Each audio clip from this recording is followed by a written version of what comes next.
जय जगन्नाथ बंधुगण आपण मैंने पुरी जगन्नाथ पाखक निश्चय जाइथिबे श्रीक्षेत्र को आपण मैंने निश्चय जाइथिबे किंतु वर्तमान श्रीक्षेत्र बाहर आपन को किसी दृश्य में देखौछि।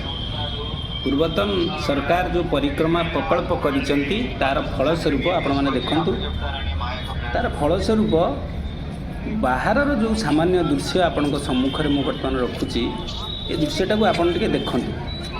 ये दृश्य रे आपन देखिबे बाहर मंदिर चारिपार्श्व किछि पार्क भलिया व्यवस्था करा जाइछि, शौचालय करा जाइछि, पूजक मानक पई अलगा, कर्मचारी मानक पई अलगा, साधारण पब्लिक मानक पई अलगा एवं चप्पल स्टैंड रो प्रत्येक द्वार रे मध्य व्यवस्था करा जाइछि निःशुल्क चप्पल स्टैंड। तेणु आपण ये जो परिक्रमा प्रकल्प देखुछंती पूर्वर जो श्रीमंदिर थिला परिक्रमा प्रकल्प वर्तमान जो परिक्रमा करबा पई चारिपटरे जो व्यवस्था होईछि ताहा निश्चित ग्रहणीय एवं आवश्यक मध्य दरकार थिला एवं ताहा मध्य कार्यकारी होईछि।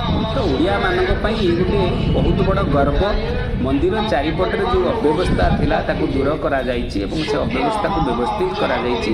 सबुठु बड़ कथा होछि शौच स्नान करिया पई जो व्यवस्था नथिला, पीवा पानी जो व्यवस्था बाहर पटरे एते भल नथिला ता वर्तमान कर दिया जाइछि। लोकटी बाहर बसिले मध्य ता पई पार्क भलिया गोटे व्यवस्था करा जाइछि। सेठी आराम से बसिकरी से अपेक्षा करि परिबो तथा बाहर पानीय जल व्यवहार कर परिबो, शौचालय व्यवहार कर परिबो। तो समस्त को पई नुआ नुआ व्यवस्था जो होईछि बहुत सुंदर व्यवस्था आइछि। पूर्वर अवस्था वर्तमान नहीं, आप शौच स्नान होगापी असुविधा ना और बाहर सबू दिगरे सबू जगार चप्पल स्टैंड व्यवस्था कर रखिकी आधर उपकृत हो पारे। ये गोटे बहुत बड़ भल खबर।